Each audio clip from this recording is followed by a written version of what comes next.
के খানাকুল গ্রামীণ হাসপাতালের পক্ষ থেকে বিএমএস সাহেব রয়েছেন। তো উনি রক্তদান শিবিরের আয়োজন করেছেন। গত কয়েকদিন আগে আমাকে জানানো হয়েছিল। বাকি আমাদের সব রকম সহযোগিতায় তার সঙ্গে এখানে আশা দিদিমণিরাও রয়েছেন, ওনারাও রক্ত দিচ্ছেন, খুবই ভালো বিষয়। আমাদের অনেক এই এলাকার সাধারণ মানুষজন আছে, তারাও দিচ্ছেন। হাসপাতালে অনেক কর্মী রয়েছেন, তারাও দিচ্ছেন। খুবই ভালো বিষয়। রক্তদান মানে জীবনদান। এই খানাকুল হাসপাতালে আগে একটা ব্লাড ব্যাংক ছিল, সেটা নষ্ট হয়ে গেছে। তো আগের সরকার এটা দেখেনি।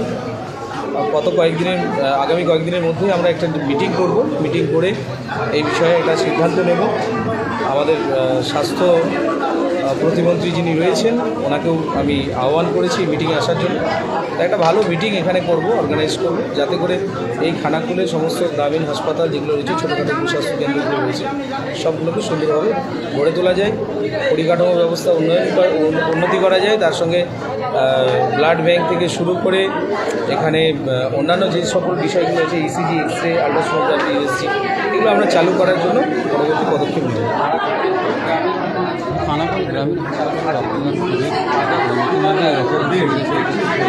বেডের অভাব রয়েছে, ডাক্তারের অভাব রয়েছে, পরিকাঠামোর সমস্যা রয়েছে, অনেক সমস্যা রয়েছে, ঠিক আছে, স্টাফের সমস্যা রয়েছে। তো এইগুলো প্রত্যেকটা বিষয়ে সিএমএইচকে জানানো হয়েছে। সিএমএইচ উনি মন্ত্রীর কাছে পাঠিয়েছেন। তো নিশ্চিতভাবে আমি মন্ত্রী সাহেবকে এখানে নিয়ে আসবো, ওনার সাথে এসে পুরো বিষয়টা ডিসকাস করবো, বাকি মুখ্যমন্ত্রীকে জানিয়ে বাকি বিষয়গুলো সমস্যার সমাধান করা হবে। উচ্ছন্নয় রক্তদান বাঁচাতে পারে একটি প্রাণ, এই মন্ত্রকে সামনে রেখে স্বেচ্ছায় রক্তদান শিবির খানাকুল গ্রামীণ হাসপাতালে, এবং উপস্থিত রয়েছেন বিএমএইচ,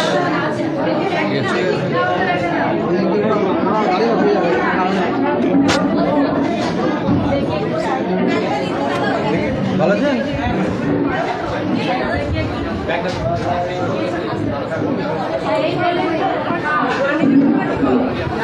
আমাদের মাঝে উপস্থিত রয়েছেন আমাদের এখানকার সম্মানীয় বিধায়ক শ্রী সুশান্ত ঘোষ মহাশয়। আমি এই রক্তদান শিবির ওনার এই সহযোগিতাতে হাসপাতালের সমস্ত কর্মীবৃন্দ, আমাদের আশাকর্মী, আমাদের আমাদের সহযোগিতাতে আজকে এই রক্তদান শিবিরটা সম্ভব হয়েছে। এবং ওনার মধ্যে থেকে একটা পাওয়া গেছে যে 60 থেকে 70 জন উনি আমাদের হসপিটালকে প্রত্যেকেই এসছে এবং প্রত্যেকেই খুব সুস্থভাবে এবং সুস্থ আছে এবং সকাল সুস্থ আছে। আমি দু চার কথা স্যারকে বলবো।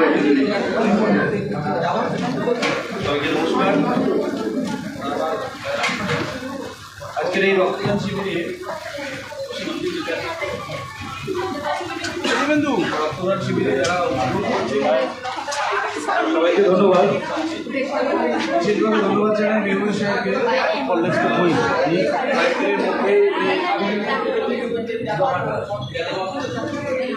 অনেকটা গুছিয়ে দিতে পেরেছেন আশা করি।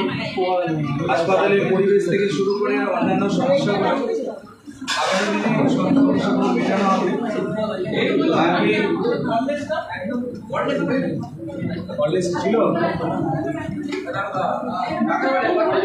আজকে যে রক্তদান শিবির, এই রক্তদান শিবিরে আমাদের স্তর থেকে মানুষজন এসেছেন। বিশেষ করে আমাদের সংগঠন থেকে অনেক চাকরিকর্তা এসেছেন যারা রক্ত দিচ্ছেন। সেই সঙ্গে এই এলাকার অনেক সাধারণ মানুষও এসেছেন যারা রক্তদান শিবিরে অংশগ্রহণ করেছেন। সবাইকে আন্তরিকভাবে ধন্যবাদ, অভিনন্দন, শুভেচ্ছা জানাই। আমরা এই খানাকুল হাসপাতালকে আগামী দিনে একটা উচ্চমানের হাসপাতালে নিয়ে যাবো, এটা আমাদের সংকল্প।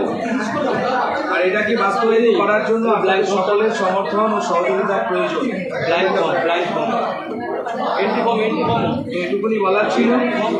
আজকে আমরা সকলে জানি যে রক্তদান মানে জীবনদান। এরকম আমাদের খানাকুলে এরকম অনেক দুর্ঘটনা ঘটে, সঠিক সময়ে রক্ত পাওয়া যায় না। খানাকুল হাসপাতালে আগামী দিনে ব্লাড ব্যাংক তৈরি করা হবে। এটা আগে ছিল ব্লাড ব্যাংক, যে ব্লাড ব্যাংক এখন নষ্ট হয়ে গেছে।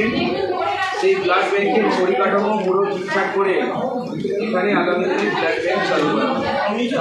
এটা আমি এখান থেকে ঘোষণা করছি, তার জন্য সম্পূর্ণরূপে আমরা সহযোগিতা বাড়িয়ে দেব। এই আমার ছবি তুলে দাও।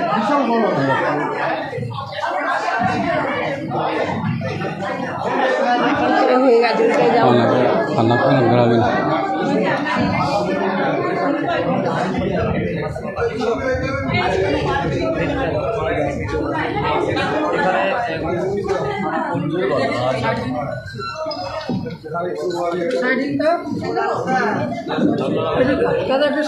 চলো চলো এখানেই করবো এখানেই করবো।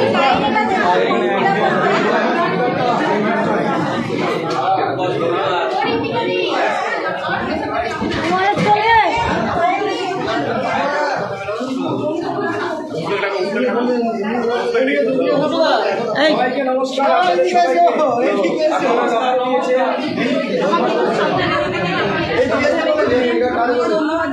আমাকে একটু আস্তে করে যেতে দিন।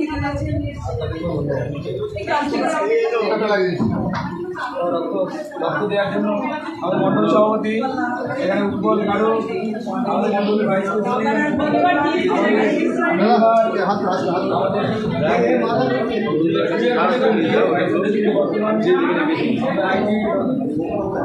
যেখানে গেছিল সেখানে নিয়ে জানা সব সবাই দিয়েছে। বাকি আমাদের ওখানে যুব মোর্চা থেকে দিয়েছেন।